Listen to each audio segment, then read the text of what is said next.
વાઘોડિયા તાલુકાના 5 ગામ એવા છે કે આ બધા ગામ અમુક લાભોથી વંચિત છે। ત્યારે આજે છેલ્લા 7 વર્ષથી આ ગામોની જે સ્કૂલો છે ત્યાંના બાળકો અમુક લાભોથી વંચિત ન રહી જાય એ હેતુને ધ્યાનમાં રાખીને વડોદરા પ્રથમ ગ્રુપના સભ્યો દ્વારા શૈક્ષણિક કીટનું વિતરણ કરવામાં આવેલ છે।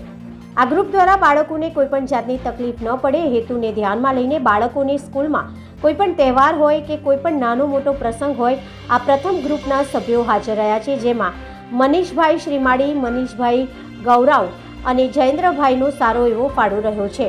આ લોકો સ્કૂલમાં જઈને બાળકોને જરૂરી વસ્તુઓની તકલીફને ધ્યાનમાં લઈને શૈક્ષણિક કીટનું વિતરણ કરતા હોય છે, તેમજ વર્ષના છેલ્લા દિવસોમાં બધી સ્કૂલોને ભોજન કરાવવામાં આવે છે। એ બધી સ્કૂલોના શિક્ષકો અને બાળકો ભોજનનો લાભ લે છે।